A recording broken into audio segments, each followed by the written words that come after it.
Welcome to our latest podcast from Pennington Choices. I'm Sarah Davies, Professional Services Director, joined with Jordan Brown, our Head of Consultancy. Head of Consultancy. I've done a few of these now. I feel more comfortable sitting in your chair than I do in my chair most of the time, if I'm honest with you. You're getting a grilling from me today, Getting a grilling from aren't you today, yes. Yeah, absolutely. Fantastic. So we're here today to talk about Awaab's law, damper mould generally, how the sector is responding. Yeah. Generally, yeah. Generally. So just, I suppose, before we start, I think for those listeners, watchers, if you haven't, have a look back at our previous webinar in October. It's on our website and it's got loads of quite detailed information. It was there that we launched the publication of our joint report with Housemarque, which was authored by you. Yes. Well, yeah. John from Housemarque? Me and John from Housemarque, I would like to say that kind of somebody, Danny, tidied up the wording for me as well and immediately made it look fantastic. But it was a really great report, really great report. Over 100 organisations from across the sector took part in that, so it gives us some real insight into how the sector was preparing for the new legislation. So definitely go back and have a look at that if you haven't already, and obviously the report as well that goes with it. But we're really here today to just see what's happened since the 27th October. We're nearly a month in, halfway through November. So that's probably a good place to start, isn't it? So what have we seen since the 27th of October? I think I spoke about this a little bit on the webinar. I think really good organisations started early, so they started trying to implement kind of the changes that came with Awaab's law and tried to get themselves as prepared as possible. And what we're seeing from clients at the moment is those ones that took that early step and went, we're going to start a bit earlier, probably came into kind of 27th of October, post 27th of October, in a really strong position in understanding where their gaps and their challenges and their problems are. Organisations that kind of waited and went, we'll go live on Monday. Yeah. They've struggled a bit more because they started to find the problems that other organisations have put in place. Yeah. But I think as a general rule, speaking with organisations, they've found it tough, but probably challenging, but actually it's brought some real insights to them. It's brought some real levels of kind of resources, systems, and found holes and gaps that they either didn't know about or didn't realise how significant they were until. Yeah. You don't know until you go live sometimes, do you? Yeah. So you can do all the preparation in the world. Just remind us, for those who perhaps aren't as familiar, what are the key things that are now in place? I think the biggest ones kind of in terms of Awaab's law is, so obviously the emergencies form part of Awaab's law first, so we need to investigate pretty much immediately and then carry out works within 24 hours. For the significant hazards that organisations come across, they have got 10 working days to carry out that investigation from when they find out about it, and then the moment they've carried out that investigation, they have 5 working days in terms of carrying out remedial works. There's a sense of kind of understanding that comes along with this, and I talk about removing the hazard from the customer. So in them first 5 days, it's not necessarily about doing the full repair, it's about protecting that resident, that customer, from whatever hazard has been created as part of that. And then they have 5 days in which to do further works. If they can't do it within 5 days, they have that 12-week backstop in which to do. But during that period of time, they have to keep the customer safe. They have to take away from that hazard. And that's a really important point, isn't it? Just sort of taking it right back to what is the purpose of this law, what we're trying to drive at. It's about keeping tenants, residents, customers, people safe in their own home, isn't it? So this is just about damper mould for now, isn't it? Just but it damper will mould be at the moment. extended. Yeah, so we know it's going to come in over the next 2 years. Excessive cold, excessive heat, and a number of other hazards are going to come in next year. We don't have a firm date of when they'll come in 2026, and then all remaining hazards in 2027, apart from overcrowding. So it's against the HHRS hazards. There's 29 hazards on the HHRS, so it'll come in for 28 of them by 2027, but it's not coming for overcrowding as part of that. So this is about, a resident at home has a problem, they've got damper mould, condensation, they pick up the phone and report it to their housing association, to their landlord, and it kicks in from there, does it?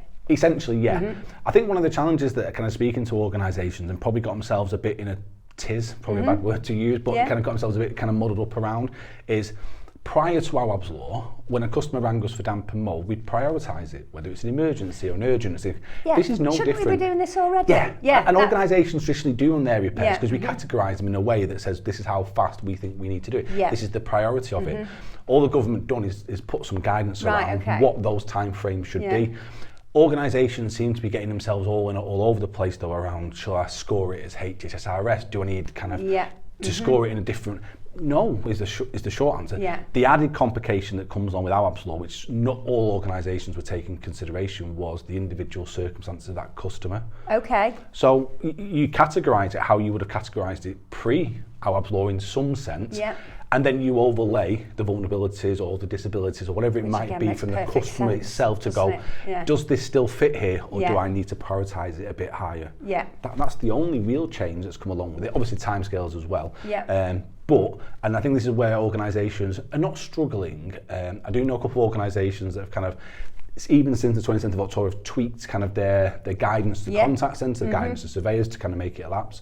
One organisation in particular we're doing some work with at the moment, and we're reviewing phone calls and jobs and going, right, how we categorise this correctly? Let's have a look at the pictures once we've been and gone, right, did we ask the right questions at that point in time? Isn't it? And actually getting as iterative as possible in terms of let's get this right as quickly as we can. So we're actually providing assurance as we go in real time, as people are picking up the phone and sort of following those cases right the way through to make sure that they're doing everything they can. Right, And what's the learning so far from that organisation? Learning so far is about where the line sits. So from an Awaab's law point of view, we've got a lot of case law and Landlord and Tenant Act around kind of good, bad, kind of acceptable, what it should be as part of that. We haven't got any in Awaab's law. We don't know what the line is. Of course. The guidance is around if it's classed as an emergency, significant, and in some respects, you've got HSS in the background, it's down to the experience, the professionalism, the knowledge, the technical ability of individuals to assess based upon this particular scenario. We think it should be this or should be that.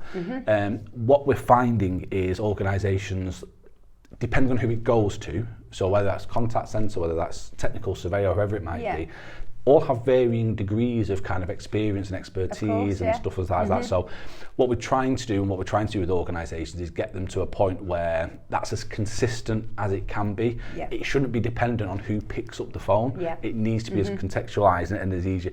And that's what learning's for, is to have those conversations, to talk to individuals and go, who thinks it's this, who thinks it's that? Well, this is what it's been categorised as, but this is where it should sit. And just bringing that knowledge, that information on a team by team, department by department basis to make sure everyone's at the same consistency, really. And I presume we haven't all of a sudden seen an uptick in reported cases since the 27th of October, or have we? We have a little bit. So one of the questions I speak to organisations around is, 27th of October, we're getting into damp and mould season anyway. Absolutely. So I spoke to a lot of organisations that have seen an increase in the number of cases coming through, and that's fine.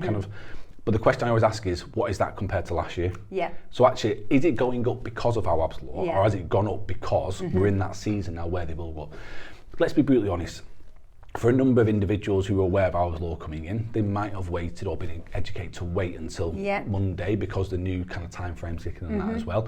So I'd expect an increase generally anyway. But I don't think I've been in any organisation at the moment where they've fallen over.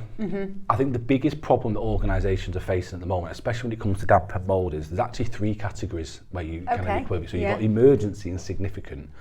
And if it doesn't fall into one of them two, it becomes routine. So what's the difference there? So routine essentially is that it's no immediate risk to the customer. There's no kind of medical vulnerabilities issues in that property as part of that as well. So actually it's just that can be dealt with. It's just a standard routine thing that we need to do. It still needs to be dealt with and still has to be in a reasonable time frame, but it has to be dealt with.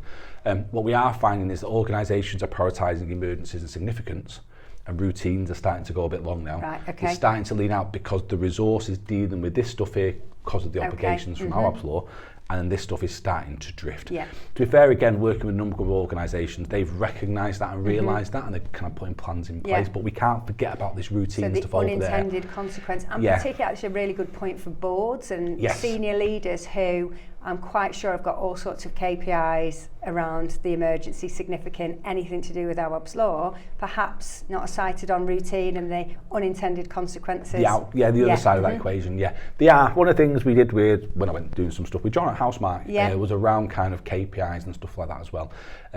I tell a story about one organisation that had about 15 KPIs kind of just around Awaab's law. Wow. It's too many. Isn't it? Operationally, you might have some measures as an operational manager, leader, team leader, whatever, looking at that, but I think when you're reporting upwards, there needs to be some real real clarity, so you don't lose the wood for the trees. Essentially, Absolutely. you need that clarity around what is being done here and what is the leftover being done or not being done at the moment. And what would we recommend then? So what are the sort of core KPIs that an organisation, a board member needs to? I think like everything like we do with gas and electric, you take it back to your legal fundamentals. So Yeah. we have to respond for emergencies in 24 hours. Yeah. Did we respond in 24 hours? Yeah. We have to kind of carry out investigations within 10 days. Did we carry out investigations within 10 days? Yes, we did. No, we didn't. And I'd keep it as simple as that. Don't overcome. Again, operationally, you might have something weird and wonderful that helps you manage the contracts and your staff members. But I think in terms of a KPI point of view, just keep it really basic and simple. You want the key things that you've got a legal obligation to make sure you're And then you can flow it from there, can't you? You have your operational KPIs and so on. What sort of things then are we seeing get in the way of achieving those KPIs, so of achieving the timescales for an emergency? The biggest one I think that a lot of organisations have underestimated is decant. Okay. So I mentioned before kind of about those timeframes of 5 days and kind of making sure that you protect the customer from the hazards or take the hazard away from the customer. Yeah. The other part of that equation, if you can't adhere to the timeframes, is taking the customer away from the hazard itself. Right. So I can't fix this, it's going to take me a bit longer. I can't adhere to the timeframe, I now need to move the customer out. Right, okay. Whether it's 1 day, a week, 10 days, whatever it might be, we need to move the customer out. And I think organisations have genuinely underestimated how many that might be. Gosh, so actually underestimated the number of emergency hazards, so damper mould in a home, that for whatever reason, because the tenant is vulnerable or it actually is far worse than they had But the known. other side of it is, whether the process is kind of clunky or whatever it might be, it's where do you move them to? No, well, absolutely, because I presume they've not got lots of properties. Again, organisations that prepared kind of quite a while ago around this kind of have taken void properties and left them unlet. Wow, so actually a 3-bedroom, semi-detached property. So if I need to move someone, I can move them in. That's great if you've got massive estates kind of up here. It's not always as easy in things like London boroughs and stuff like that. And obviously we have a number of waiting lists and homelessness. So there's a risk balance there as part of that. But even things like hotels, Airbnbs, service departments, having those links and those abilities to pull on those levers at any point to go, we've got an influx, we need to move someone out. And I don't think everyone was as prepared as they. The other thing I would say about it as well is, and this is a personal opinion now, this is not kind of buried in fact anywhere. I think organisations where it's part of a housing officer's or equivalent job, it's a bolt-on, has seen organisations struggling because they've got all these priorities over here. Now this has become really big. Again, one particular organisation that comes to mind, they've employed someone who can literally, their job is to deal with decants. So they move people out, they make sure they're okay. They check in with them, they make sure kind of they've got any monetary issues, so obviously paying for food or taxes or anything like that. I've kind of made it a job rather than just bolting it on. Because that's a huge huge thing for a person, isn't it? Having to decant out of their home for a period of time, and and actually that's absolutely not what we want to happen, isn't it? But I presume if that is happening, then these are homes that should have been looked at, before the 27th of October anyway. Yes, potentially, probably. And again, I think this is why this, I think, is, we're seeing a spike now, but it is cyclical in the sense of it'll even itself out. As we get better, there'll be less cases. As there's less cases, there's less decants, there's less work, there's less. So are we confident at this stage then, or do we think that is actually the case? Because is there, again, another unintended consequence perhaps, that we're adhering to timescales, we're getting into these properties, we're making fit for now, and perhaps not taking the time to really address the underlying issues? And is there a risk that we could continue to go through this cycle with certain tenants who, homes need a lot more work than just to kind of wash over and so on? They do. And I think there's two factors at play here. The first one is, I think if an organisation solely focuses on the reactive side of things, then this will always be a problem for it. I always talk about breaking the wheel, really sad thing to say. But if you continue the way you are, it'll just continue this way. You'll put plasters over things, you'll fix stuff. But actually, we need a more proactive response in terms of addressing these issues. And again, coming back to if we fix things before it becomes a problem, we get less issues, we have less decants, we have less money, it gets much easier. The second one, which I've spoken to, and I mentioned on the webinar, I mentioned when I did kind of speaking at Housemark the other week as well, which is around this reluctance, I suppose, from organisations sometimes. as a sector, we aren't the greatest payers in the world, and I don't mean that disrespectful. I'm a building surveyor by background, but we don't pay kind of 70, 80, 90,000 pound for RIC surveyors and charterships and stuff like that as well. So actually internal expertise when it comes to surveying has a ceiling. It might be a high ceiling, but it has a ceiling.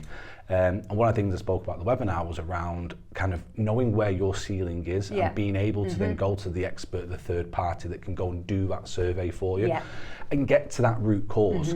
I used a scenario where an organisation had spent about £30,000 over kind of a number of years trying to find the problem.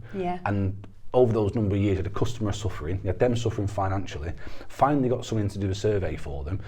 Went out, we found the root cause of it, we did the work, cost about £7,000 in total for that stuff now, and now the problem's been fixed. So investing up front to diagnose properly, to carry out, I mean, we talk about tiered surveys, don't we? So I think we've seen a move over the last couple of years of organisations building in-house expertise or surveyor capability, but very much at that tier 1 level to be able to do the initial diagnosis. But there's a point at which you need to bring in, you know. You do. I always use the analogy.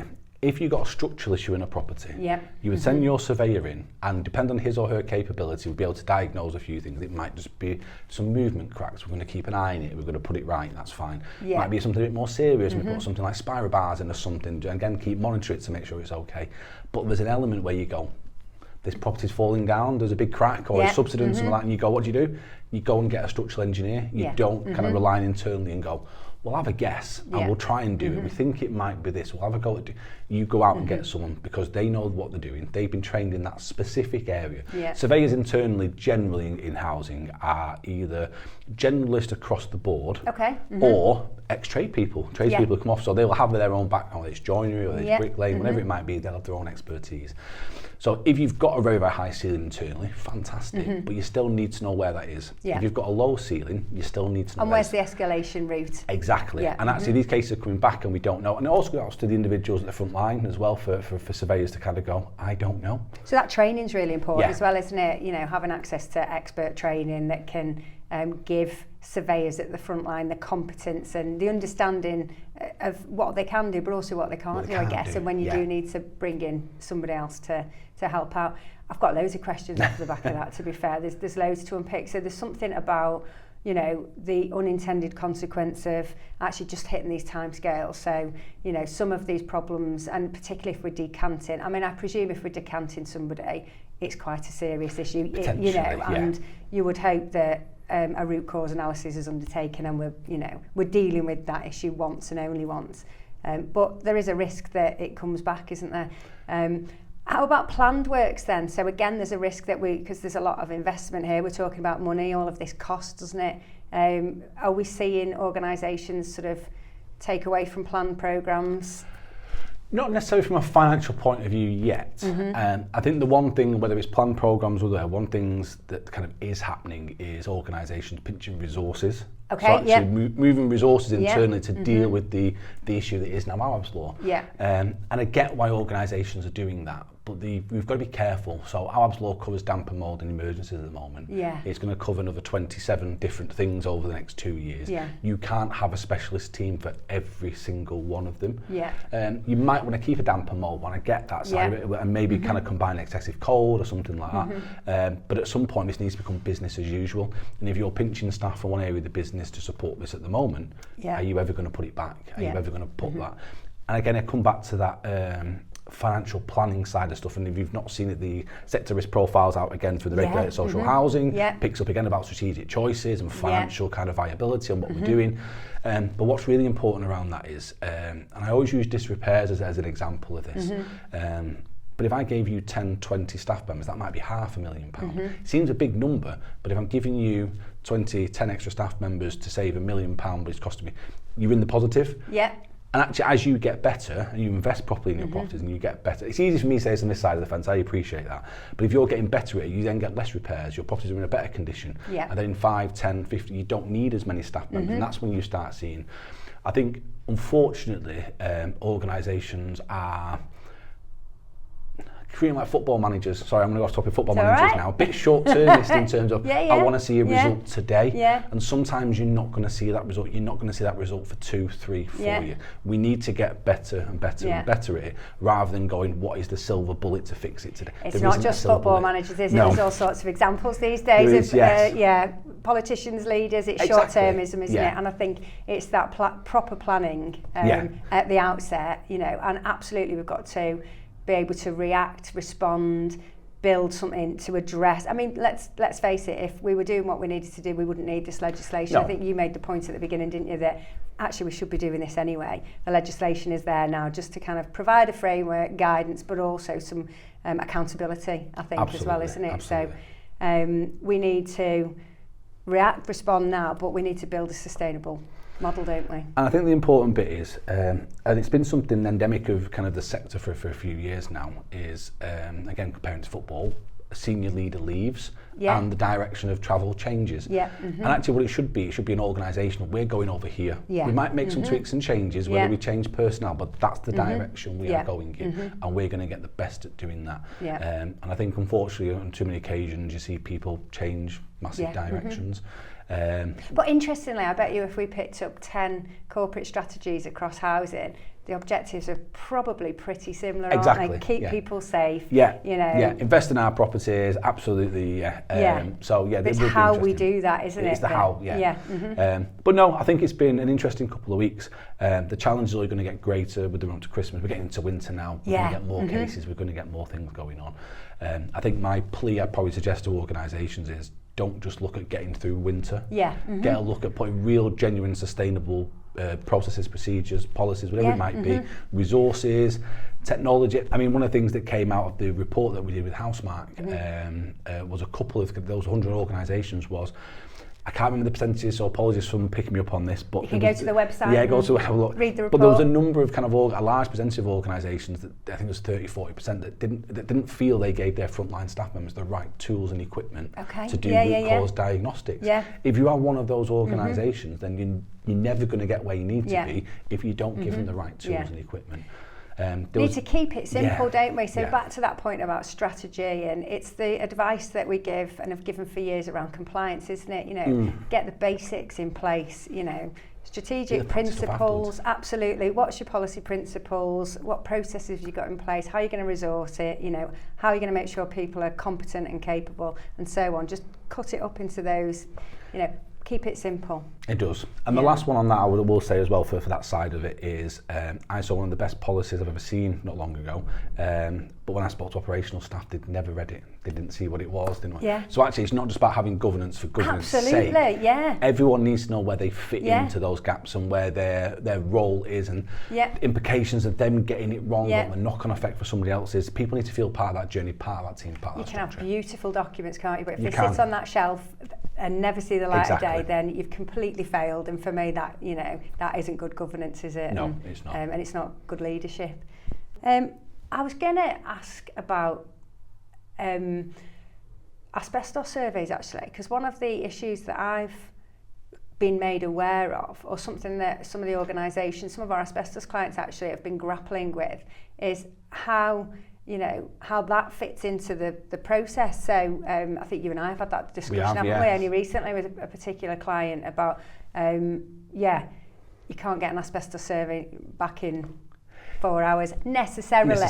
And it depends on the context again. So we have a caveat, I suppose, in Awaab's law where they talk around specialist surveys. If you need a specialist survey, actually they recognise you may not be able to adhere to the time frames, but you still need to act reasonably. You can't wait 3 weeks and go, well, tough. If it's asbestos and it's notifiable, you have to wait 10 days, 2 weeks anyway as part of that. So we have to kind of recognise that there is some nuances to this legislation.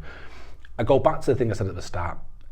Prior to Awaab's law, we had no real time frames around kind of what reasonable was in terms of fixing things in customers' properties.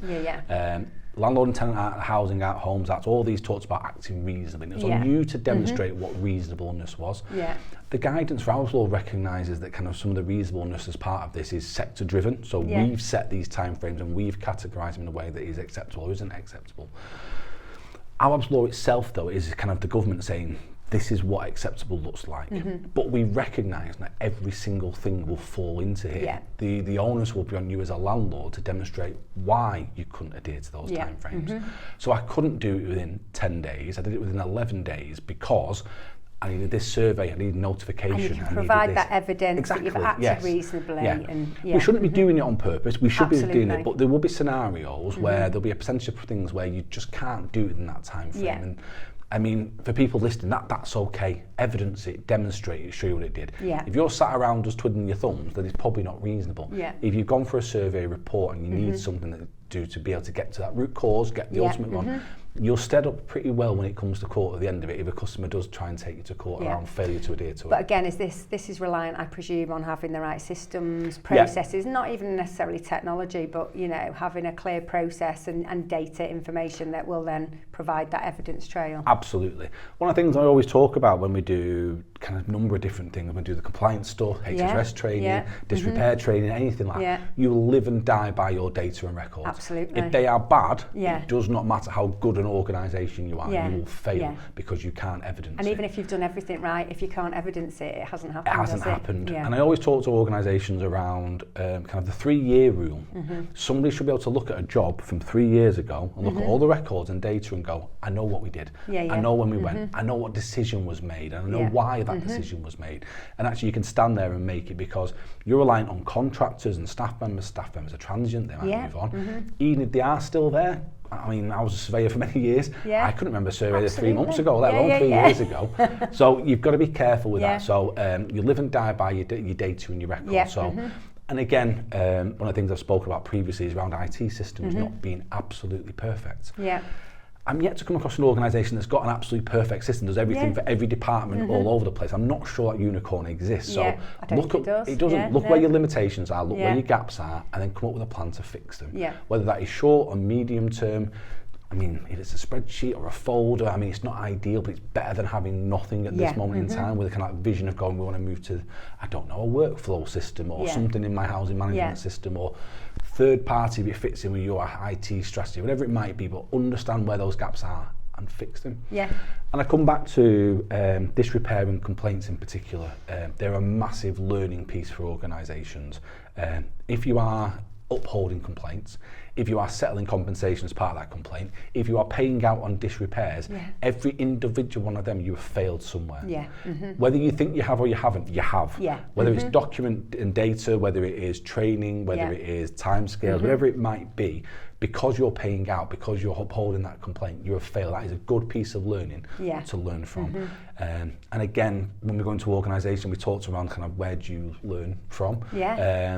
People talk about complaints and people talk about disrepair, but again, I don't think I've come across an organisation that genuinely properly learns from the information that comes back. Where did we fail as part of that root cause analysis of the failure itself? And again, often what we do, and I presume many organisations are in this space at the moment, we focus very much in specific teams, so the repairs team, the asset team, actually taking a look up at the wider organisation, our housing teams, our complaints teams, our contact centres, bringing all that information together to give you the learning is really important, isn't it? It is, and I think it's that recognition from organisations now, which is it's not an asset problem, it's not a repairs problem, it's not an asset problem, it's not even a customer problem if you've got a kind of a customer team. It's an organisational problem that needs to be addressed, and if you don't all join up and line up, it's not going to work for you. Even if you've got one piece of that link that falls down, whether it be decants or whether it be your contact centre or your repairs kind of knowledge base, one chink in that armour, you're going to start failing, or you'll fail at least some customers as part of that. And that's why this all starts at board level, at exec level, at leadership level, and if the guys at the top aren't aligned and the strategy isn't clear, then everybody else has got a real uphill struggle, haven't they? They have, but I think I want to be really clear with people. I was lucky enough to do a piece of work with Andy Vincent from Hexagon, kind of Housemart recently. He was talking about where they were as an organisation, and really good insights around where they are as an organisation at the moment in time. And one of the things that came out of that entire session talking to people with is be prepared to accept failure sometimes. Absolutely. If you're sitting at board level or exec level and bashing a big stick going, it needs to be 100% tomorrow, then staff will try and get you 100% tomorrow, but it won't work for next week, next month, next year. Sit there and accept that maybe you're going to falter in certain areas. If you're not failing, you're not trying, are you? Exactly. Exactly.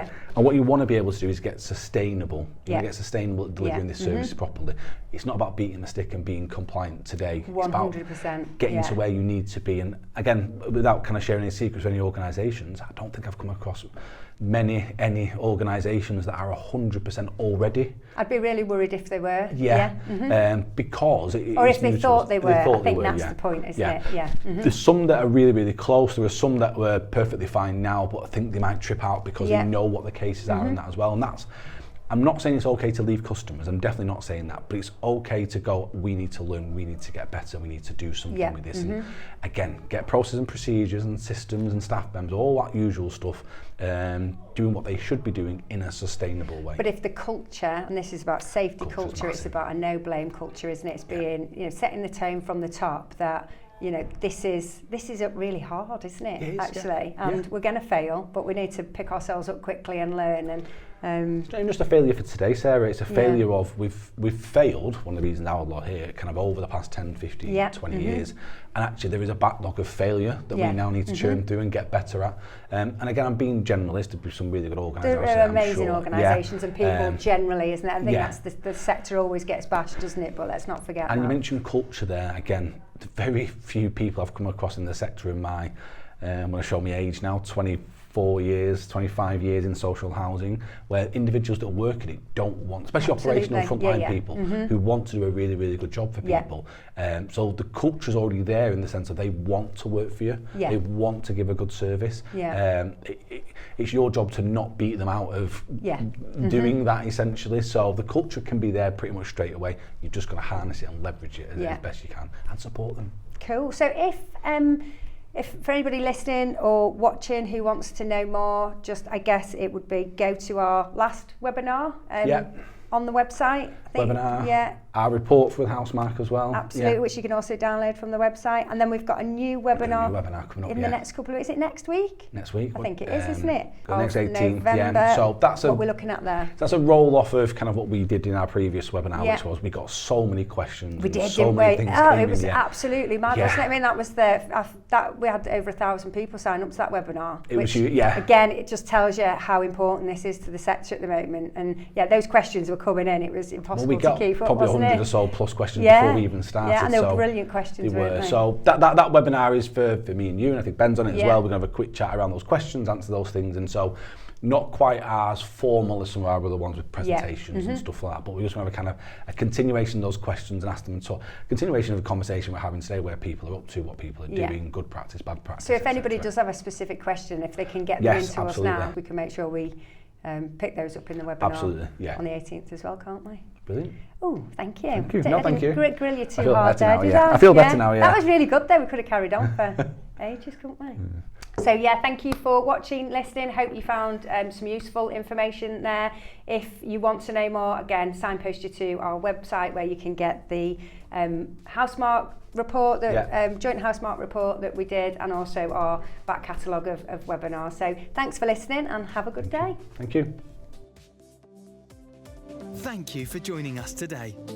If you would like to speak to one of our in-house experts, please get in touch either via our website or across our social media pages.